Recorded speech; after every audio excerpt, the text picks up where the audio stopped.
Trading में ये मायने नहीं रखता है कि आप डेली कितना प्रॉफिट बना रहे हो। मायने ये रहता है कि मंथ के एंड में आपके पास कितना पैसा बचा है।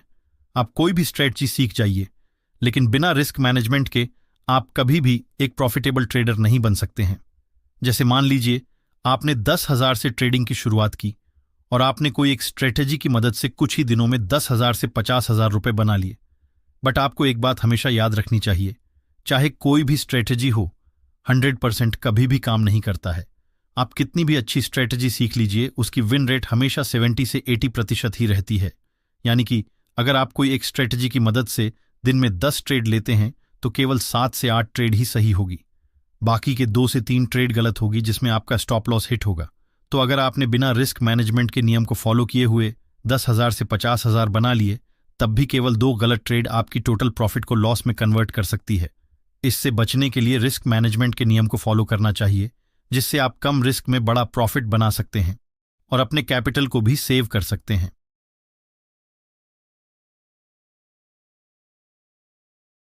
कई बिगिनर ट्रेडर एक बड़ी गलती करते हैं कि वे बिना रिस्क मैनेजमेंट को सही सीखे ट्रेडिंग करना चालू कर देते हैं, जिसके कारण उन्हें भारी लॉस का सामना करना पड़ता है और कई बार कुछ ही दिनों में उनका सारा कैपिटल खत्म हो जाता है। तो अगर आप ट्रेडिंग से रेगुलर प्रॉफिट बनाना चाहते हो तो आपको रिस्क मैनेजमेंट सीखना पड़ेगा। तो आज के इस वीडियो में मैं आपको रिस्क मैनेजमेंट के नियम को फॉलो करने के लिए 6 इंपॉर्टेंट पॉइंट्स बताने वाला हूं। तो ये वीडियो एक ट्रेडर के लिए काफ़ी इंपॉर्टेंट होने वाली है, इसलिए इस वीडियो को आप ध्यान से देखिए और आगे बढ़ने से पहले एक लाइक ज़रूर कर दीजिए। तो सबसे पहले आपको ये समझना होगा कि अगर आप ट्रेडिंग में 1 लाख रुपए लेकर आते हैं और ट्रेड करते हैं तो वो एक दिन में ही खत्म हो सकते हैं, क्योंकि ट्रेडिंग में लॉस होना नेचुरल है और इतने बड़े लॉसेस से बचने के लिए हम लोग रिस्क मैनेजमेंट को सीखते हैं। 90% ट्रेडर अपने पहले साल में फेल हो जाते हैं और मार्केट से बाहर हो जाते हैं, क्योंकि वो रिस्क मैनेजमेंट को इग्नोर करते हैं। तो रिस्क मैनेजमेंट में हमारा पहला पॉइंट है स्टॉप लॉस। तो स्टॉप लॉस के बारे में आप में से ज्यादातर ट्रेडर को पता होगा, लेकिन आप सिर्फ ये सोचकर स्टॉप लॉस नहीं लगाते कि मार्केट मेरा स्टॉप लॉस हिट करने के बाद कहीं प्रॉफिट टारगेट हिट न कर दे। इन बातों को सोचकर आप में से ज्यादातर ट्रेडर ट्रेड में एंट्री करने के बाद भी स्टॉप लॉस नहीं लगाते। लेकिन अगर आप ऐसा करते हैं तो क्या होता है, आइए एक एग्जाम्पल से समझते हैं। तो मान लीजिए आपके पास 50,000 रुपए की टोटल कैपिटल है और आपने एक दिन में 5 ट्रेड लिए। हर एक ट्रेड में आप बिना कोई स्टॉप लॉस लगाए हुए केवल स्कैल्पिंग की और आपको पर ट्रेड 1,000 रुपए का प्रॉफिट हुआ और आपने अभी तक टोटल 4 ट्रेड में अपनी एंट्री बनाई थी, इसलिए आपको टोटल 4,000 रुपए का प्रॉफिट हुआ।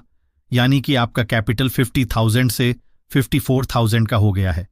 और जब आप 5वें ट्रेड में कॉल साइड में अपनी एंट्री बनाते हैं पर मार्केट वहीं से फॉल हो जाती है और एक बिग रेड कैंडल का फॉर्मेशन होता है और इस ट्रेड में आपको 10,000 रुपए का लॉस हो जाता है, पर आप मैनुअल ट्रेड से एग्जिट हो जाते हैं। पर आपने यहां पर जो प्रॉफिट बनाए हुए थे 4,000 का, वो भी इस ट्रेड के कारण लॉस में चला जाता है और आपके कैपिटल में से भी 6,000 का लॉस हो जाता है। यानी अब आपका कैपिटल 54,000 से 44,000 का हो जाता है। वहीं अगर आप इस ट्रेड में स्टॉप लॉस का इस्तेमाल किए होते और रिस्क मैनेजमेंट के नियम को फॉलो करते तो कुल कैपिटल के अनुसार केवल 1,000 रुपए का नुकसान होता। तो आप समझ चुके होंगे कि एक ट्रेडर के लिए स्टॉप लॉस कितना इंपॉर्टेंट है। तो अब आपको ये समझ में आ चुके हैं कि स्टॉप लॉस का यूज करके आप अपने रिस्क को कम कर सकते हैं, लेकिन कितना रिस्क लेना है आपको ये भी समझना जरूरी है। यानी आपको एक ट्रेड में कितने पॉइंट का स्टॉप लॉस लगाना चाहिए। तो यहां पर काम आएगा रिस्क मैनेजमेंट का सेकंड पॉइंट, रिस्क पर ट्रेड। तो ट्रेडिंग करते समय जैसे स्टॉप लॉस लगाना जरूरी है, उसी तरह रिस्क पर ट्रेड भी जरूरी है।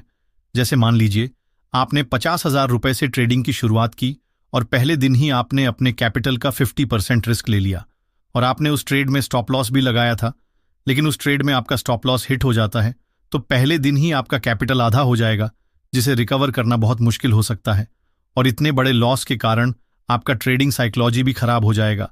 इसलिए आपको इतने बड़े लॉस से बचने के लिए रिस्क पर ट्रेड को जानना होगा।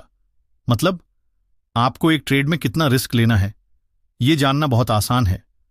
जैसे मान लीजिए आपके पास केवल 50,000 की टोटल कैपिटल है, तो एक ट्रेड में हमें कितना रिस्क लेना है इसे जानने के लिए आपको टोटल कैपिटल का 2% निकालना होगा। मतलब आप एक दिन में उतना लॉस ले सकते हैं, तो 50,000 का 2% होगा 1,000। यानी आप किसी भी ट्रेड में एंटर होते हैं तो आपको लगभग 1,000 रिस्क रख सकते हैं। लेकिन देखिए, ये जरूरी नहीं कि हर ट्रेड में एक्यूरेट 1,000 का ही स्टॉप लॉस हो। कभी कभी आपका स्टॉप लॉस थोड़ा बड़ा या छोटा हो सकता है।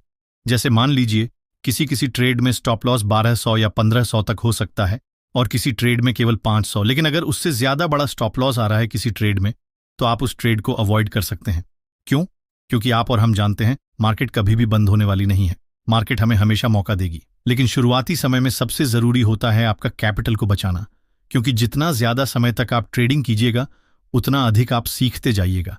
इसलिए आप किसी भी ट्रेड में अपने कैपिटल का 2% या ज्यादा से ज्यादा 3% रिस्क ले सकते हैं। लेकिन 3% रिस्क लेने के बाद आपका प्रॉफिट टारगेट कितना होना चाहिए यह भी जानना बहुत इंपॉर्टेंट है। दो हमारा थर्ड पॉइंट है रिस्क टू रिवॉर्ड रेशियो। तो रिस्क टू रिवॉर्ड रेशियो का मतलब होता है आप एक ट्रेड में रिस्क के ऊपर कितना प्रॉफिट ले रहे हो। यानी कि आप किसी ट्रेड में 1000 का रिस्क ले रहे हो तो उसका प्रॉफिट कितना होना चाहिए। देखिए, सबसे अच्छा रिस्क टू रिवॉर्ड रेशियो होता है 1:2। मतलब आप एक ट्रेड में 1000 रिस्क के बदले में 2000 की प्रॉफिट ले रहे हो। आप इसे बढ़ा भी सकते हैं, जैसे 1:3 या 1:4। लेकिन किसी ट्रेड में रिवॉर्ड रिस्क से कम है तो ऐसे ट्रेड में एंटर नहीं होना चाहिए। यानी कि अगर चार्ट को देखकर लग रहा हो कि 1000 के बदले सिर्फ 700 से 800 प्रॉफिट मिल रहा हो तो ऐसे ट्रेड में एंटर नहीं होना चाहिए। लेकिन किसी किसी स्थिति में 1:1 रिस्क टू रिवॉर्ड रेशियो भी ले सकते हैं। यानी 1000 प्रॉफिट के लिए 1000 का रिस्क ले सकते हैं। और आपको ट्रेडिंग करते समय यह भी बात ध्यान में रखनी चाहिए कि आपने जो प्रॉफिट टारगेट लिया है उतने समय तक अपने ट्रेड को होल्ड करना है। कई सारे ऐसे ट्रेडर होते हैं जो लॉस में चल रहे ट्रेड को तो बहुत देर तक होल्ड करते हैं, लेकिन जैसे ही उनका ट्रेड थोड़ी सी प्रॉफिट में आती है तो वो छोटा सा प्रॉफिट को बुक कर लेते हैं, जिसके कारण उनका रिस्क टू रिवॉर्ड रेशियो बहुत खराब हो जाता है। Point number 4, position sizing. Trading में पोजीशन साइजिंग का ध्यान रखना बहुत इंपॉर्टेंट होता है। मतलब अगर आप अभी एक बिगिनर ट्रेडर हो और आपके पास केवल 10,000 रुपए का कैपिटल है तो अभी आप सिर्फ 1 या 2 लॉट्स के साथ ट्रेड कर रहे होंगे। लेकिन मान लीजिए आपको प्रॉफिट हुआ और आपका कैपिटल 10,000 से बढ़कर 20,000 हो गया, तो आपको जल्दबाजी में अपनी लॉट साइज को नहीं बढ़ाना चाहिए, क्योंकि अभी आपको आदत है कम लॉट साइज के साथ ट्रेड करने की। और अगर आपने अचानक अपनी लॉट साइज को बढ़ाकर 2 गुना कर लिया तो आप ठीक से अपने प्रॉफिट और लॉस को मैनेज नहीं कर पाओगे, जिसके कारण आपका रिस्क मैनेजमेंट बुरी तरह प्रभावित हो सकता है। इसीलिए अगर आप अपने लॉट साइज को इंक्रीज करना चाहते हैं तो धीरे धीरे अपने लॉट साइज को बढ़ा सकते हैं। और ये जितनी भी बातें हैं मैं अपने पर्सनल एक्सपीरियंस से आप लोगों को बता रहा हूं, इसलिए मैं चाहता हूं आप लोग इस वीडियो को एक लाइक कर दीजिए। Point number 5, strategy. तो रिस्क मैनेजमेंट का 5th पॉइंट स्ट्रेटजी है, क्योंकि अगर बिना किसी स्ट्रेटजी के ट्रेड करते हो तो आपको पता ही नहीं होगा कि मार्केट में हमें कब बाय करना है और कब सेल। आप 2-3 बार तुक्का मारकर भले ही प्रॉफिट बना लेंगे, बट नेक्स्ट ट्रेड में हो सकता है आपको भारी लॉस का सामना करना पड़े। इसलिए बिना कोई स्ट्रेटजी सीखे सीधे ट्रेडिंग मत कीजिए। स्ट्रेटजी से मेरा मतलब ये नहीं कि सभी कैंडलस्टिक पैटर्न और चार्ट पैटर्न सीखने के बाद ही ट्रेड कीजिए। स्ट्रेटजी से मेरा मतलब है कि आप 2 या 3 ऐसी स्ट्रेटजी ढूंढिए जिसकी मदद से आप आसानी से प्रॉफिट बना सको। अगर आप ट्रेडिंग स्ट्रेटजी सीखना चाहते हैं तो कमेंट कीजिए स्ट्रेटजी। मैं नेक्स्ट वीडियो इस पर बना दूंगा जिसमें मैं अपनी 2 से 3 स्ट्रेटजी आपके साथ शेयर करूंगा, जिसकी मदद से आप प्रॉफिट बना सकते हैं। Point number 6, emotional discipline. Trading में इमोशनल डिसिप्लिन बहुत जरूरी होता है, क्योंकि मार्केट में उतार चढ़ाव देखकर लोग अक्सर अपनी स्ट्रेटजी से हट जाते हैं और इंपल्सिव डिसीजन ले लेते हैं। ये डिसीजन ज्यादातर लॉस का कारण बनते हैं। तो ये 5 इमोशन हैं जिस पर आपको ट्रेडिंग करते समय कंट्रोल करना होगा। पहला, फियर। तो फियर का मतलब होता है डर। जब मार्केट में गिरावट होती है या कोई ट्रेड लॉस में जाता है तो ट्रेडर्स डर के मारे जल्दी पोजीशन एग्जिट कर लेते हैं, चाहे उनकी एनालिसिस सही हो। या कितनी बार ऐसा होता है कि ट्रेड आपके सेटअप पर हो तब भी आप उस ट्रेड में अपनी एंट्री नहीं बनाते, इस डर से कि कहीं इस ट्रेड में लॉस ना हो जाए, और बाद में वही ट्रेड आपका प्रॉफिट टारगेट हिट करती है और आप देखते रह जाते हैं। या कई बार लोग लॉस से बचने के लिए स्टॉप लॉस हटा देते हैं, जो और ज्यादा लॉस करा सकता है। तो इसका सिंपल सा सॉल्यूशन है कि अपनी स्ट्रेटजी पर विश्वास रखिए और प्री डिफाइंड स्टॉप लॉस और टारगेट को फॉलो करिए। दूसरा, ग्रीड। तो ग्रीड का अर्थ होता है लालच। कई बार प्रॉफिट होता देख ट्रेडर्स अपनी पोजीशन ज्यादा समय तक होल्ड कर लेते हैं, जिससे रिवर्सल होने पर प्रॉफिट लॉस में कन्वर्ट हो जाता है। कभी कभी ट्रेडर्स बिना एनालिसिस के जल्दी से जल्दी और ज्यादा प्रॉफिट बनाने के चक्कर में ओवर ट्रेड कर लेते हैं, जो रिस्की होता है। इसका सॉल्यूशन है फिक्स्ड प्रॉफिट टारगेट रखिए और उस पर डिसिप्लिन बनाकर अपने ट्रेड को एग्जिट करिए। तीसरा, ओवर कॉन्फिडेंस। तो देखिए, किसी भी काम में कॉन्फिडेंस होना तो अच्छी बात है, लेकिन ओवर कॉन्फिडेंस होना कभी कभी घातक साबित हो सकता है। और ट्रेडिंग में भी सेम रूल अप्लाई होता है। कई ट्रेडर्स को 1 या 2 सक्सेसफुल ट्रेड्स के बाद लगता है कि उनकी हर ट्रेड प्रॉफिटेबल रहेगी, जिससे वो बड़े साइज में ट्रेड कर लेते हैं। और मार्केट को एनालाइज किए कहीं भी अपनी एंट्री बना लेते हैं और कई बार स्टॉप लॉस का यूज भी नहीं करते, जो बड़े लॉसेस का कारण बन सकता है। इसका सॉल्यूशन है, हर ट्रेड में कंसिस्टेंट रिस्क मैनेजमेंट रूल्स का पालन करिए, चाहे पहले कितना भी प्रॉफिट क्यों ना हो। और अगर आपने दिन में 2 से 3 प्रॉफिट कर लिए तो उस दिन के लिए अपना ट्रेडिंग सेटअप बंद कर सकते हैं।